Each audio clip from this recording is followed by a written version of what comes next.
사도행전 13장 오늘 마저 남은 부분을 보겠습니다. 42절로 52절까지 신약성경 210면 사도행전 13장 42절로 52절 끝절까지 다 함께 봉독합니다. 그들이 나갈새 사람들이 청하되 다음 안식일에도 이 말씀을 하라 하더라. 회당의 모임이 끝난 후에 유대인과 유대교에 입교한 경건한 사람들이 많이 바울과 바나바를 따르니 두 사도가 더불어 말하고 항상 하나님의 은혜 가운데 있으라 고나니라. 그 다음 안식일에는 온 시민이 거의 다 하나님의 말씀을 듣고자 하여 모이니 유대인들이 그 무리를 보고 시기가 가득하여 바울이 말한 것을 반박하고 비방하거늘 바울과 바나바가 담대히 말하여 이르되 하나님의 말씀을 마땅히 먼저 너희에게 전할 것이로되 너희가 그것을 버리고 영생을 얻기에 합당하지 않은 자로 자처하기로 우리가 이방인에게로 향하노라. 주께서 이같이 우리에게 명하시되 내가 너를 이방의 빛으로 삼아 너로 땅끝까지 구원하게 하리라 하셨느니라 하니 이방인들이 듣고 기뻐하여 하나님의 말씀을 찬송하며 영생을 주시기로 작정된 자는 다 믿더라. 주의 말씀이 그 지방에 두루 퍼지니라. 이에 유대인들이 경건한 귀부인들과 그 신의 유력자들을 선동하여 바울과 바나바를 박해하게 하여 그 지역에서 쫓아내니 두 사람이 그들을 향하여 발에 티끌을 떨어버리고 이고니온으로 가거늘 제자들은 기쁨과 성령이 충만하니라. 아멘. 오늘 본문 가운데에 비시디아 안디옥에서 하나님 말씀을 전하고 그 말씀을 전한 결과 후속 결과에 대해서 오늘 본문에서 보게 됩니다. 비시디아 안디옥 아주 중요한 도시입니다. 여기서 복음을 전하게 되는데요. 여기는 로마 사람, 헬라 사람 그리고 유대 사람이 모름지기 균형을 잡아서 3대1, 3대1, 3대1 그 정도로 여러 나라 사람이 잘 섞여서 조화 있게 사는 그런 곳입니다. 그런 곳에서 유대 사람들은 회당을 짓고 자기들 나름대로의 풍속을 따라서 신앙생활하고 또 하나님을 경배하면서 사는 그런 자유도시였다고 합니다. 여기에 들어가서 사도 바울이 지금 복음을 전합니다. 오늘 본문에 배열된 내용들 가만히 보면 선교신학적으로나 혹은 선교사적으로 볼 때에 아주 기본적이고 대표적인 그런 모델격인 사건이 여기에 나타나고 있습니다. 사도 바울은 참으로 영감 있는 설교를 했습니다. 어제 아침에 우리가 말씀드린 바와 같이 이스라엘 사람들의 역사를 들어서 예수 그리스도를 잘 증명했습니다. 특별히 예수께서 십자가에 돌아가시고 부활하시기까지 그 복음을 사도 바울이 늘 전하는 그 복음의 진수를 아주 핵심적인 복음을 담대하게 전했습니다.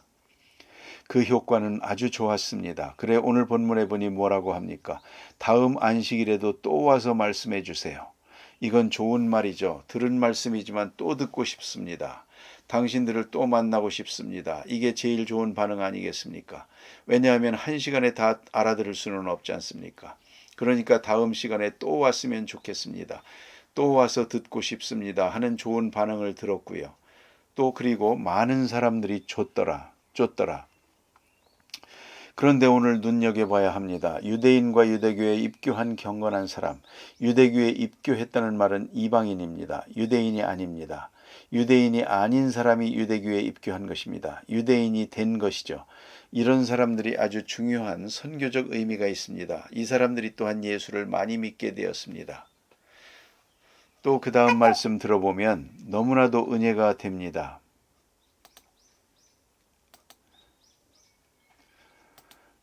44절 그 다음 안식일에는 온 성이 거의 다 하나님의 말씀을 듣고자 하여 모이니 그랬습니다. 온 성이 모였다. 이건 뭡니까? 여기 감추어진 말씀이 있습니다. 그것은 지난 주일에 교회에 나왔던 사람들이 말입니다. 지난 안식일에 나왔던 사람들이 돌아다니면서 다 소문을 낸 거죠.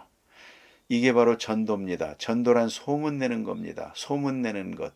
우리가 가서 들어보니 참 좋더라. 귀한 말씀입니다.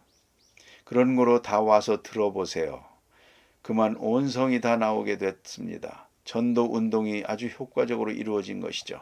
이게 전도입니다. 전도란 억지로 이루어지는 게 아니라 내가 먼저 은혜 받고 내가 받은 은혜를 다른 사람에게 전하는 것이죠. 그리고 다 같이 들읍시다. 나도 들었지만 여러분도 같이 들읍시다. 이게 얼마나 중요합니까?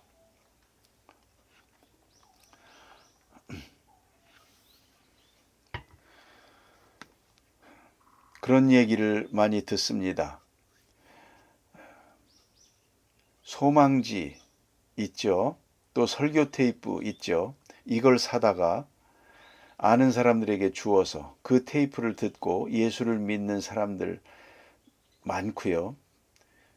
특별히 교회에 아직 나오지 않은 사람인데도 목사님 저는 아직 교회에 안 나갑니다만 제 목사님의 테이프를 재밌어서 열심히 듣습니다. 그런 사람들을 가끔 만난답니다. 그런데 어제는 특별한 말을 또 들었답니다. 아파트를 다니면서 보니까 누가 이렇게 써붙였더랍니다. 우리 원로 목사님 설교 테이프가 우리 집에 많이 있습니다. 들으실 분은 빌려가시기 바랍니다. 그렇게 써붙였더랍니다. 사람들이 그걸 보고 가서 빌려다가 듣는 겁니다. 그래서 아주 그 아파트에서 자기 집이 선교 센터가 되는 겁니다.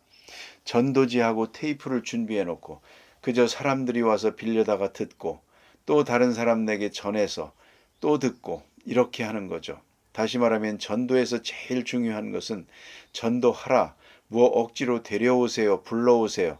내 집을 채우세요. 그게 전도가 아니고요. 중요한 것은 오늘 은혜를 받은 사람이 전도인입니다. 오늘 은혜 받고 감동했으면 가만히 있을 수가 없습니다. 나가서 전하게 돼 있습니다. 다음 주일에는 우리 같이 갑시다. 지난 주일 귀한 은혜의 말씀을 들었는데 다음 주일에는 같이 갑시다. 요새는 워낙에 시설이 좋지 않습니까? 테이프뿐만 아니라 가지가지 유튜브뿐만 아니라 책도 있고 하는 세상이라서 더 좋죠. 말씀을 같이 들읍시다. 내가 들은 말씀 같이 들읍시다. 이게 전도입니다. 그래서 여기 보니까 온 성이 모였다 그랬습니다. 지난 안식일에 왔던 사람들이 은혜를 받고 돌아가서 온 성에 소문을 내서 온 성이 다 모였더라 하는 얘기죠. 그것이 오늘 본문에 나타난 말씀입니다. 이렇게 좋은 일들이 있습니다. 얼마나 좋은 일입니까? 호사다마요. 이런 때 또 마귀가 작동을 해서 참 이상합니다. 좋은 일 있을 때 꼭 마귀가 뒤에서 작동을 하거든요. 참 유감스러운 일이죠. 그것은 여기에 유대인들이 많은 무리가 모이는 것을 보고 다시 말하면 바울에게 인기가 있는 것을 보고 시기 질투를 했다는 겁니다.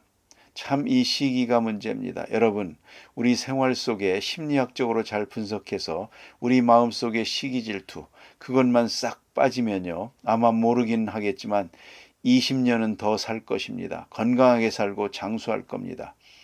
이 시기 질투가 문제예요. 뭐 경제적인 고통 이런 시험 저런 시험 있지만 다 중요하지 않습니다. 적어도 지성인들에게 더 나아가서는 믿는 사람에게 있는 시험, 게다가 또 열심히 있는 사람, 특별히 열심히 있는 사람에게 주어지는 시험이 마지막 시험이요.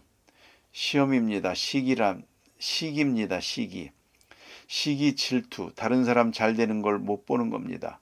다른 사람이 잘 될 때 내가 내려앉는 것으로 내가 무시당하는 것처럼 생각을 합니다. 무시할 사람도 없고 무시당할 일도 없습니다. 문제는 자기 스스로 생각하는 거죠. 스스로 열등의식을 가진 거요. 이걸 누가 무시했습니까? 그런데 유대 사람들이 바울을 시기해서 마치 자기들의 인기가 무너지는 것처럼 생각을 하고 그리고 핍박을 하게 됩니다. 참으로 유감된 말입니다. 예나 오늘이나 2000년 전이나 오늘이나 꼭 같습니다. 모두가 제일 넘어가기 쉬운 일이 바로 이 사건입니다. 시기 질투입니다. 아주 유명한 얘기가 있습니다. 어느 날 대주교가 사막을 지나가는데 훌륭한 신앙의 사람이요. 저 위에서 마귀들이 서로 작전을 세웠답니다.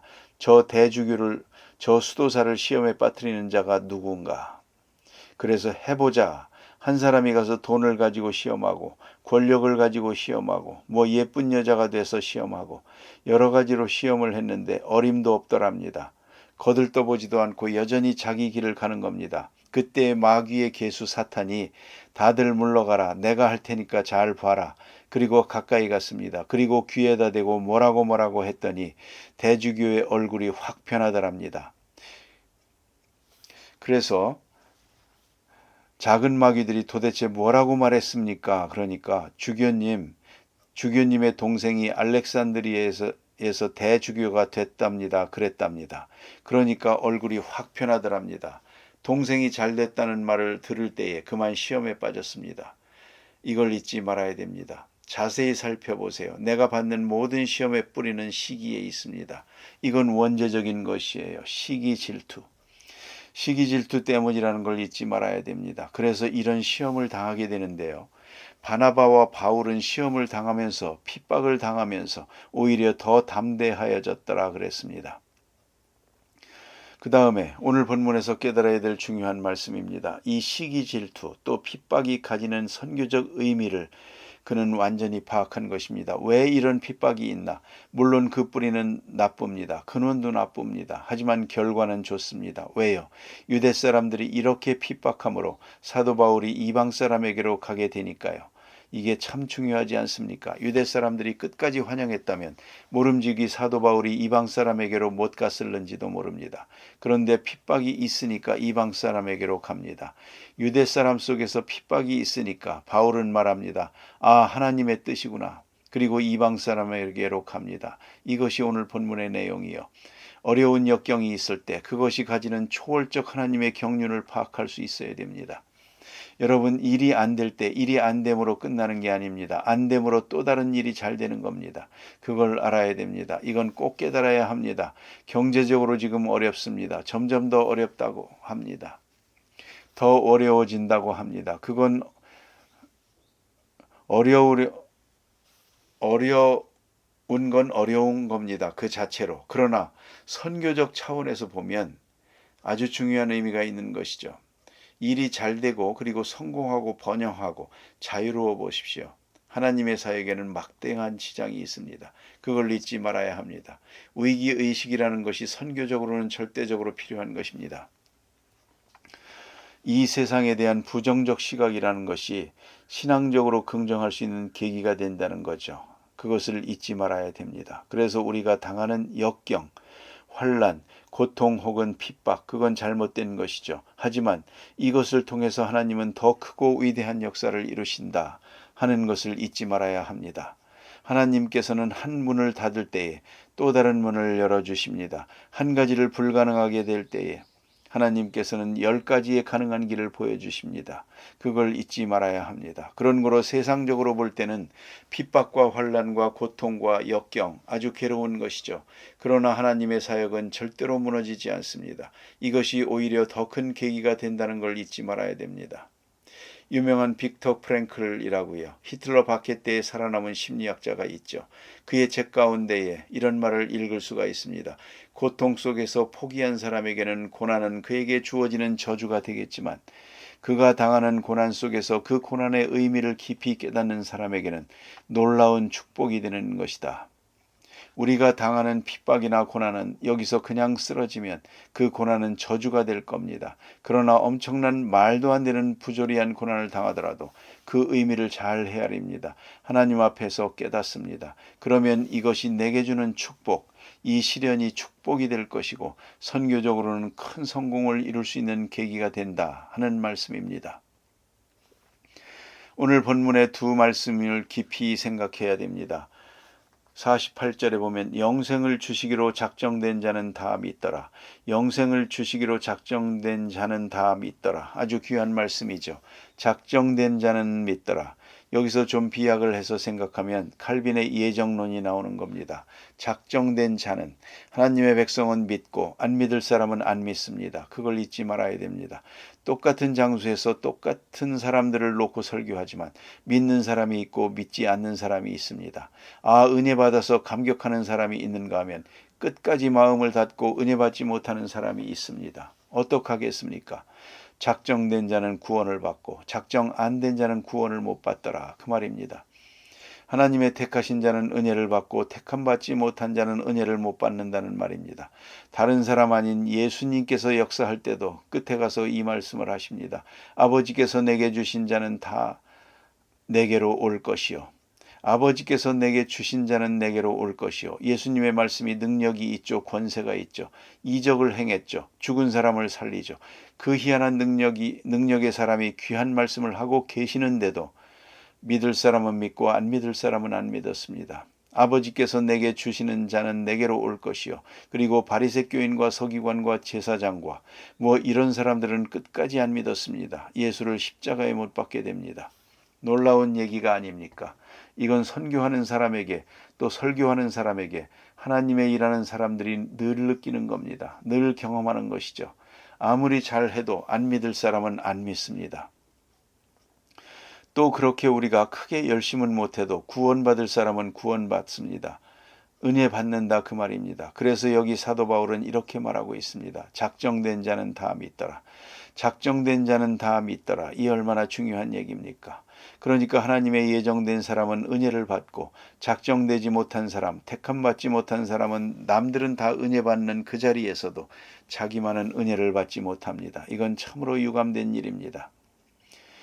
그 다음 마지막에 하나 더 있습니다. 이렇게 큰 핍박이 있고 환란이 있습니다. 참 어이없는 고통이 있어짐에도 불구하고 보세요. 맨 마지막에 보니 51절 두 사람이 저희를 향하여 발에 티끌을 떨어버리고 이고니온으로 가거늘 제자들은 기쁨과 성령이 충만하니라. 기쁨과 성령이 충만하니라. 이게 무슨 말씀입니까? 핍박이 있습니다. 핍박이 있음으로 더 믿음이 강해지더라. 그 말입니다. 충만함이 있더라. 누가가 기록한 사도행전을 놓고 사도행전에 나타난 충만의 의미, 충만이 도대체 뭐냐? 그리고 사도행전에 나타난 충만의 의미를 면밀하게 연구해 보면요. 그 충만이라는 게 기도하면서 응답으로 이루어지는 때도 있지만 그보다 더 큰 것은 핍박 속에서 이루어집니다. 예수의 이름으로 매를 맞을 때, 예수의 이름으로 큰 고난을 당할 때 저들이 기쁨과 충만함을 받게 됩니다. 그거 참 이상하지 않습니까? 마태복음 10장에 보면 예수님께서도 친히 말씀하셨습니다. 너희가 관원들에게 끌려갈 때 가서 무슨 말을 할까 걱정하지 말라. 미리 준비하지 말라. 원고 준비할 것 없다. 비상한 결심할 것도 없고 그냥 끌려가라. 그냥 끌려가서 매를 맞고 당해라. 그러면 그 현장에서 무슨 말을 할 것인지 내가 일러주리라. 바로 그 시간에 충만함이 있습니다. 오늘도 바울과 바나바가 핍박을 받습니다. 많은 환난을 겪고 어려움을 당합니다. 그리고 쫓겨납니다. 그 순간 제자들은 기쁨과 성령이 충만하니라. 조금 핍박이 있어야 됩니다. 그렇지 않습니까? 핍박이 전혀 없으면 그만 다 풀어져 가지고 느슨해져 가지고 게을러지고 그렇습니다. 핍박이 좀 있어야 됩니다. 오히려 핍박이 있을 때 핍박을 이기면서 핍박에 정면적으로 대결할 때에 충만함이 있었습니다. 충만함이. 다 같이 기도하십시다.